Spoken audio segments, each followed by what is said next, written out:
أعوذ بالله من الشيطان الرجيم بسم الله الرحمن الرحيم والتين والزيتون وطور سينين وهذا البلد الأمين لقد خلقنا الإنسان في أحسن تقويم ثم رددناه أسفل سافلين إلا الذين آمنوا وعملوا الصالحات فلهم أجر غير ممنون فما يكذبك بعد بالدين أليس الله بأحكم الحاكمين۔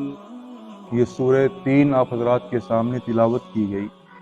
ارادہ یہ ہوا کہ جو سورتیں عام طور سے نمازوں میں پڑھی جاتی ہیں، ہم اور آپ پڑھتے ہیں یا اپنے امام سے سنتے ہیں، تو ان سورتوں کی تفسیر بیان کی جائے مختصر انداز میں، تاکہ جب وہ سورہ ہمارے کانوں میں پڑھیں اور تو ہم کو اس کا معنی اور مفہوم تھوڑا موڑا ذہن میں آ جائے۔ قرآن کریم سمجھ کر کے پڑھنے میں جو لطف اور مزہ آتا ہے وہ صرف الفاظ پڑھنے میں نہیں آتا۔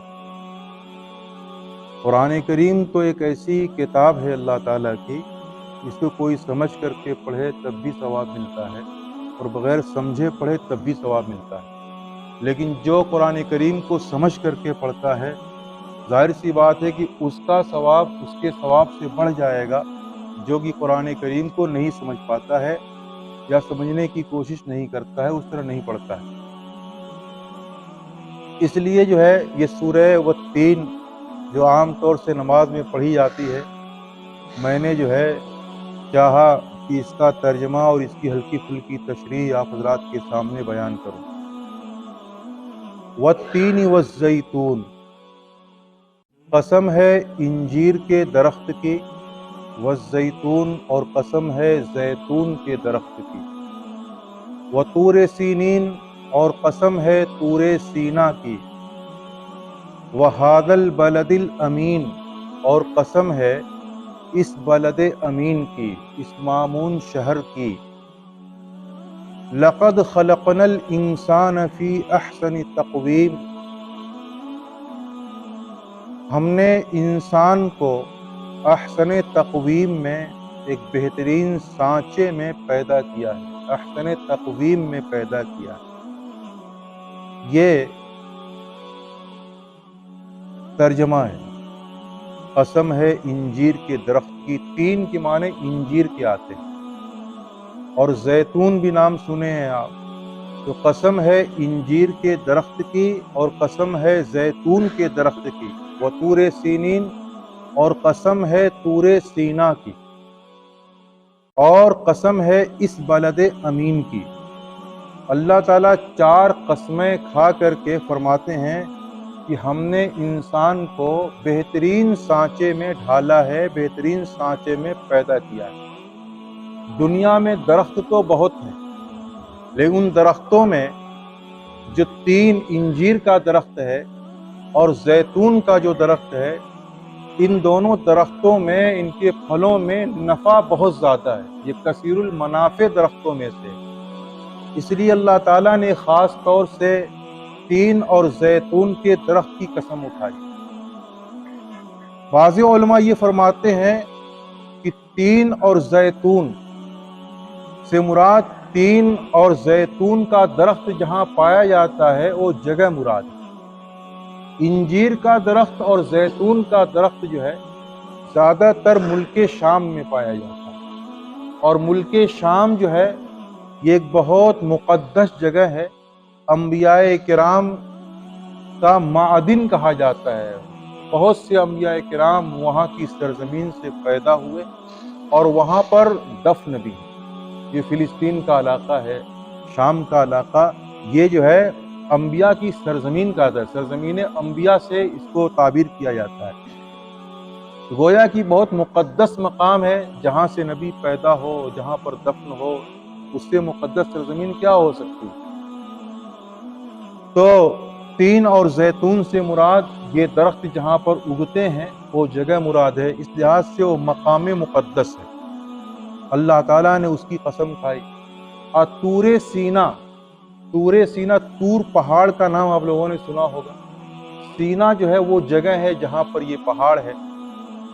طور سینا وہ پہاڑ ہے جہاں حضرت موسیٰ علیہ السلام اپنے رب سے، اللہ تعالیٰ سے باتیں کرنے کے لیے، گفتگو کرنے کے لیے تشریف لے جایا کرتے تھے۔ اسی پہاڑ پر پہنچ کر کے حضرت موسیٰ علیہ السلام اللہ تعالیٰ سے گفتگو کرتے تھے۔ یہ بھی کتنی متبرک جگہ اور کتنا بابرکت پہاڑ کہ جہاں اللہ تعالیٰ ہم کلام ہو رہا ہے حضرت موسیٰ علیہ السلام۔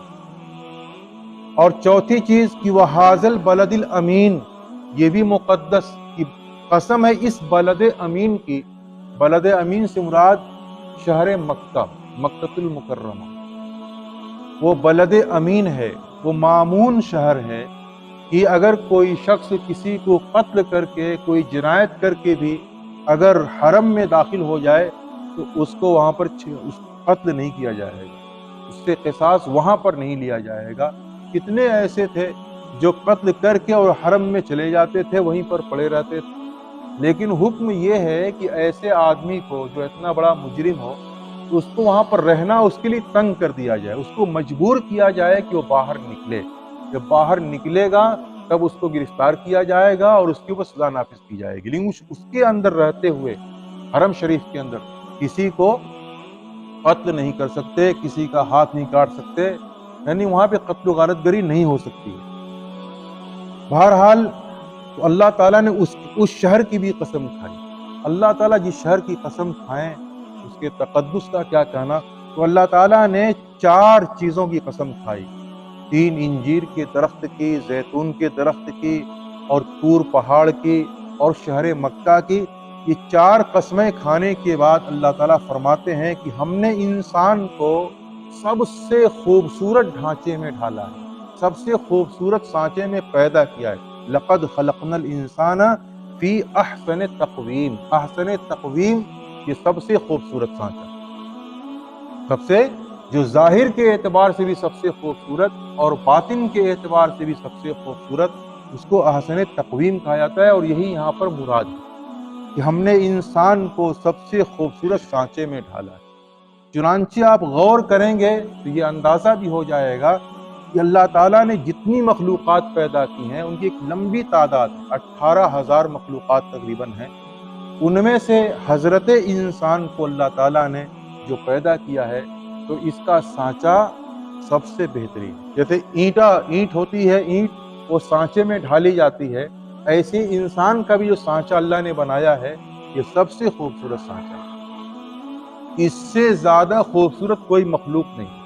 انسان اپنے ظاہر کے اعتبار سے بھی احسن تقویم اور باطن کے اعتبار سے بھی احسن تقویم۔ اس کے ظاہری بدن کو دیکھیے، اس کی ساخت کو دیکھیے، اس کے سر کو اور اس کے سینے کو، اس کے پیٹ کو، اس کے ہاتھ پاؤں کو، اور اللہ تعالیٰ نے جو اس کو حسن دے رکھا ہے اس کو دیکھیے۔ یہی وجہ ہے کہ کوئی بھی انسان یہ تمنا نہیں کرتا ہے کہ اتنا ایک گدھا بہت خوبصورت ہے دیکھنے میں، لیکن کوئی انسان یہ نہیں چاہتا کہ میں گدھے جیسا ہو جاؤں۔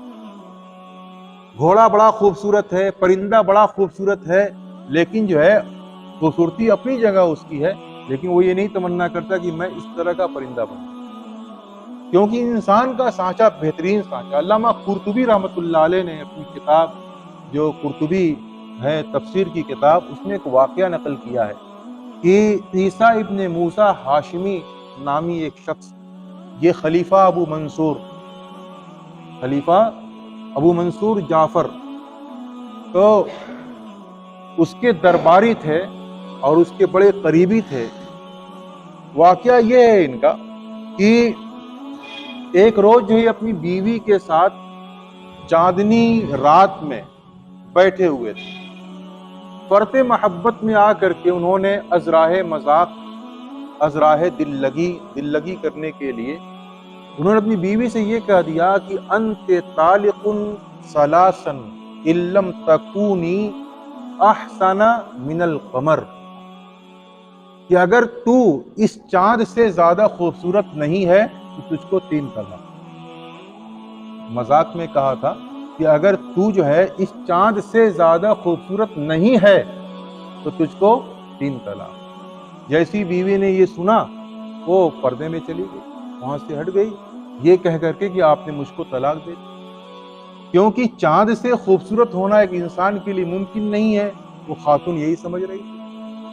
اور انہوں نے تو یہ بات مذاق میں کہی تھی، دل لگی کے طور پہ کہی تھی، طلاق دینا مقصود نہیں تھا، اور ان کو اپنی بیوی سے حد درجہ پیار بھی تھا، محبت تھی۔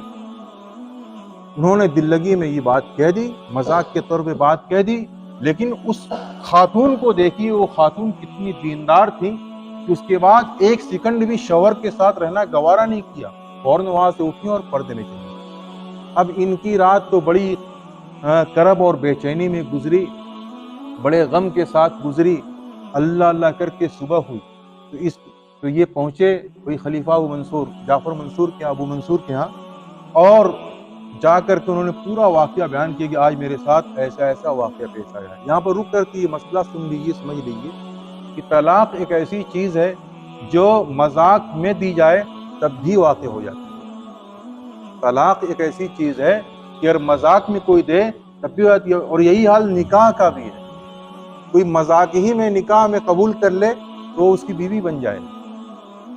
تو نکاح ہو طلاق ہو، اس میں مذاق نہیں ہوتا، وہ سنجیدگی ہوتی ہے، اور سنجیدگی ہوتی ہے۔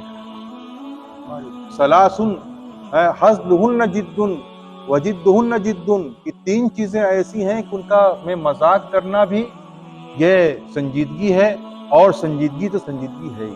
تو انہوں نے ازراہ مذاق طلاق دی تھی، دل لگی اور مذاق کے طور پہ طلاق دی تھی، مگر یہ مسئلہ ہے کوئی شخص طلاق کے صریح الفاظ اگر کسی انداز سے کہہ دے، غصے میں کہے تو طلاق، ہنستے ہوئے ہنسی مذاق میں کہے تو طلاق، محبت ظاہر کرنے کے لیے کہے تو طلاق، یہ طلاق پڑ جانی۔ بہت سے لوگ آتے ہیں کہتے ہیں مولوی صاحب میں اتنے غصے میں تھا کہ میں کہہ دیا، میں طلاق دینا چاہ نہیں رہا تھا، اوپر بہت غصے میں تھا۔ سوال ہی کون طلاق ہنس کر کے دیتا ہے، پیار کرتے ہوئے اور بوس و کنار ہوتے ہوئے دیتا ہے؟ جہاں بھی طلاق ہوتی ہے تو وہ طلاق غصے میں نہ ہوتی ہے۔ تو اس لیے یہ مسئلہ یاد رکھیں، طلاق کے صریح الفاظ جس انداز سے بھی کہیں گے، چاہے مذاق کے انداز سے کہیں اور چاہے سنجیدگی کی حالت میں کہیں، چاہے غصے کی حالت میں کہیں، بہرحال وہ طلاق واقع ہو جائے گی۔ چنانچہ ان کا جو مسئلہ پیش آیا موسیٰ ابن عیسیٰ ہاشمی کا، کہ کہہ دیا بیوی سے، جب بادشاہ کے پاس جا کر کے کہا ہے تو بادشاہ نے اس وقت کے جو بھی فقہائے کرام، علماء کرام، مفتیان کرام تھے ان کو جمع کیا، ان کے سامنے مسئلہ رکھا، تو سب لوگوں نے ایک طرف سے فتویٰ دیا کہ طلاق پڑ گئی۔ سب نے کہا کہ طلاق پڑ گئی، کیونکہ ان کی بیوی چاند سے زیادہ خوبصورت نہیں ہے، اسے طلاق پڑ گئی۔ لیکن ایک صاحب اور تھے اس میں، ایک عالم مفتی امام ابو حنیفہ رحمۃ اللہ علیہ کے شاگردوں میں سے تھے۔ ہم لوگ حنفی ہیں الحمدللہ، حنفی ہونے پہ فخر بھی ہم لوگوں کو۔ تو امام ابو حنیفہ رحمۃ اللہ علیہ کے شاگردوں میں سے ایک شاگرد بیٹھے ہوئے تھے، تو بادشاہ نے ان سے کہا آپ کچھ نہیں بول رہے ہیں، کچھ کہیے آپ۔ انہوں نے کہا کہ طلاق نہیں پڑی۔ انہوں نے کہا، جب کہا کہ طلاق نہیں پڑی تو سارے علماء ان طرف دیکھنے لگے کہ یہ کیا بول رہے ہیں، وہ عوام، یہ علماء کا پورا مجمع کہہ رہا ہے طلاق پڑ گئی، تنہا ایک عالم کہہ رہا ہے طلاق نہیں پڑی، اور کیسے آپ نے کہہ دیا طلاق نہیں پڑی؟ انہوں نے جو ہے فوراً یہی اعوذ باللہ بسم اللہ پڑھ کر کے اس سورہ کی تلاوت، اعوذ باللہ بسم اللہ پڑھا اور پڑھا والتین والزیتون وطور سینین وہذا البلد الامین لقد خلقنا الانسان فی احسن تقویم۔ اور یہ پڑھنے کے بعد انہوں نے کہا کہ انسان سے زیادہ خوبصورت کوئی مخلوق ہو ہی نہیں سکتی، کیا چاند، کیا سورج، کیا کوئی چرند پرند پری، کوئی بھی انسان زیادہ خوبصورت نہیں ہو سکتا۔ اور چنانچہ سارے علماء سن کر کے یہ دلیل ان کی حیران اور ششدر رہ گئے، کسی نے کوئی بھی لفظ منہ سے نہیں نکالا، سب پہ خاموشی طاری ہو گئی۔ اس کے بعد بادشاہ نے یہ کہتی ہوئی مجلس برخاست کر دی کہ موسیٰ ابن عیسیٰ ہاشمی کی بیوی پر کوئی طلاق نہیں۔ تو بتانا مجھ کو یہ ہے کہ اللہ تعالیٰ نے قسم کھا کر کے یہ بات کہی ہے کہ ہم نے انسان کو بہترین سانچے میں ڈالا ہے، سب سے خوبصورت سانچہ، ظاہر کے اعتبار سے بھی، باطن کے اعتبار سے، شکل و صورت کے لحاظ سے، ہر لحاظ سے، اخلاق کے لحاظ سے۔ لیکن پھر کیا ہوتا ہے، ثم رددناہ اسفل سافلین، پھر ہم نے اس کو پست لوگوں میں بھی سب سے زیادہ پست کر دیا۔ ثم رددناہ اسفل سافلین، پھر ہم نے اس کو پست لوگوں میں بھی سب سے زیادہ پست کر دیا۔ کیا مطلب اس کا؟ کہ ایک انسان ابتدا میں، جوانی میں دیکھ لیجئے اس کے پاس کیسی طاقت ہوتی ہے، کیسی خوبصورتی ہوتی ہے، ساری چیزیں ہوتی ہیں۔ جو عمر ڈھلتی ہے اس کی خوبصورتی بھی کم ہونا شروع ہو جاتی ہے اور طاقت بھی کم ہونا شروع ہو جاتی ہے، اور جتنی زیادہ بوڑھا ہوتا ہے اتنی خوبصورتی اس کی کم ہوتی چلی جاتی ہے، طاقت بھی کم ہوتی چلی جاتی ہے۔ ایک زمانہ وہ آتا ہے کہ پوسٹ بڈھا ہو جاتا ہے، نہ منہ میں دانت، نہ پیٹ میں آنت، کھر کرتا رہتا ہے، چہرہ اس کا عجیب سا ہو جاتا ہے، چہرے پہ کوئی ملاحت، کوئی رونق نہیں رہتی ہے، اس کی خوبصورتی ختم ہو جاتی ہے، اس کے چہرے کے اوپر جھریاں پڑ جاتی ہیں، بدن پہ جھریاں پڑ جاتی ہیں، آنکھیں دھس جاتی ہیں اندر کو، اور عجیب سی اس کی شکل ہو جاتی ہے، اور طاقت تو اتنی کم ہو جاتی ہے کہ دوسروں کے کھانا کھلانے کا محتاج ہو جاتا ہے، چمچ سے کھانا کھلانا پڑتا ہے۔ اللہ تعالیٰ فرماتے ہیں ثم رددناہ اسفل سافلین، پھر ہم نے اس انسان میں ایسا تغیر پیدا کیا اور ایسا انقلاب پیدا کیا کہ خوبصورتی کے بعد یہ بدصورت ہو جاتا ہے، اور طاقت کے بعد پھر ضعیف اور کمزور ہو جاتا ہے۔ ثم رددناہ اسفل سافلین، ایک مطلب تو اس کا یہی ہے، زیادہ علماء نے یہی مطلب اس کا لیا کہ ہم نے اس کو پست لوگوں میں بھی سب سے پست کر دیتے ہیں۔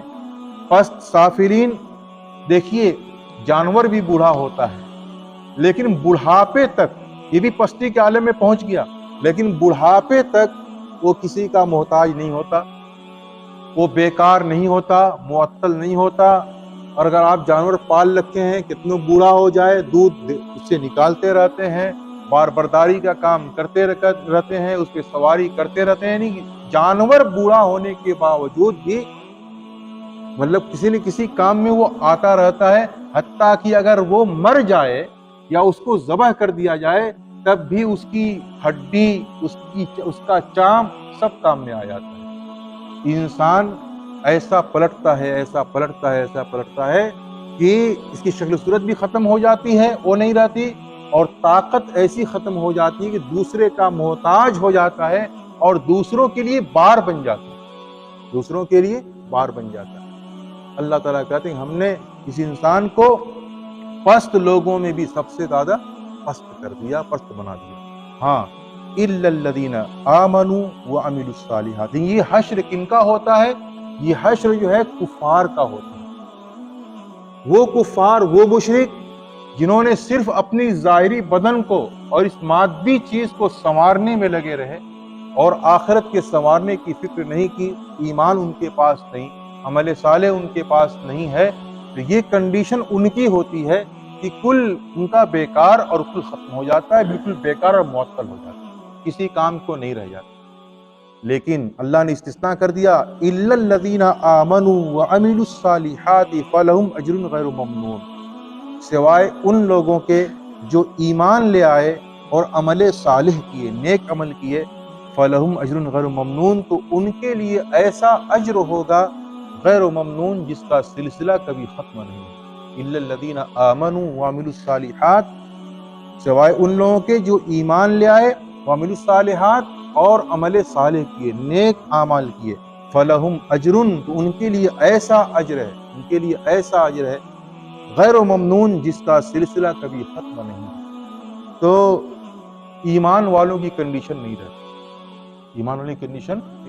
چنانچہ ہم نے دیکھا بھی ہے، آپ لوگ بھی دیکھے ہوں گے کہ جو واقعتاً ایمان اور عمل صالح والے ہیں لوگ، ہمارے مشائخ، ہمارے صوفیاء، ہمارے علماء کرام، کتنوں بوڑھے ہو جاتے ہیں، کبھی پہنچ کے وہ بالکل بیکار نہیں ہوتے، بلکہ انسانوں میں سے کچھ لوگ ان کے آگے پیچھے رہ کر کے ان سے سیکھتے رہتے ہیں۔ ہمارے بزرگان دین جو خانقاہوں میں بیٹھے ہیں، کتنے بوڑھے، 80 سال عمر ہے، لیکن اللہ تعالیٰ کے بندے ان کے پاس پہنچ کر کے دین کی باتیں سیکھ رہے ہیں، وہ بیکار نہیں ہوتے، ابھی فائدہ پہنچا رہے ہیں۔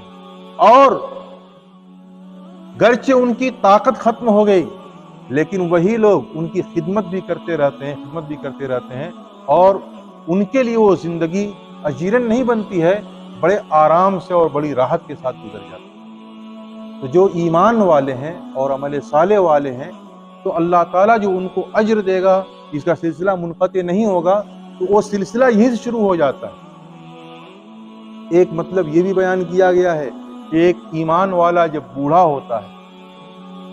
ہو جاتا ہے، بیمار رہتا ہے، کمزور ہو جاتا ہے، تو جوانی کے عالم میں، طاقت کے عالم میں جتنے کام کرتا تھا، مثلا تراویح کی نماز پڑھ لیتا تھا جوانی میں، طاقت کے زمانے میں، اب ایسا بوڑھا ہو گیا، اس کو ایسی بیماری ہو گئی بیچارہ اب یہ تراویح کی نماز نہیں پڑھ پاتا۔ تو اللہ تعالیٰ، یہ حدیث شریف ہے، حضرت انس رضی اللہ تعالیٰ عنہ راوی ہیں، نبی اکرم صلی اللہ علیہ وسلم نے ارشاد فرمایا کہ اللہ تعالیٰ اعمال کے لکھنے والے فرشتوں کو آرڈر کرتے ہیں، ان کو حکم کر دیتے ہیں کہ یہ بندہ جوانی میں اور طاقت کے زمانے میں، صحت کے زمانے میں جو کام کیا کرتا تھا، جو عمل کرتا تھا، گرچہ آج نہیں کر پا رہا ہے، پھر بھی اس کے نام عمل میں وہی عمل لکھ دو، وہی عمل۔ تو وہ تہجد پہلے پڑھتا تھا، اب نہیں پڑھ پا رہا ہے، بیماری کی وجہ سے، کمزوری کی وجہ سے، صحت نہ ہونے کی وجہ سے، لیکن اللہ تعالیٰ اس کے اعمال میں وہ لکھواتے رہتے ہیں۔ لہم اجر غیر ممنون، ان کے لیے ایسا اجر جس کا سلسلہ منقطع نہیں، یہاں بھی ملتا ہے اور آخرت میں بھی ملتا رہے۔ تو اسلام مذہب میں اس کی توقیر اور بڑھ جاتی ہے۔ اس کے بال سفید ہو گئے تو اللہ تعالیٰ کو حیا آتی ہے، اس کے بالوں کو، سفید بالوں کو دیکھ کر کے دعا مانگتا ہے، اللہ تعالیٰ اس کو قبول فرماتے ہیں۔ بوڑھا آدمی جب دعا کرتا ہے تو اللہ تعالیٰ کو شرم آتی ہے، ہاتھ جب اٹھتا ہے اللہ تعالیٰ کے سامنے تو اس کی توقیر اور عزت بڑھ جاتی ہے۔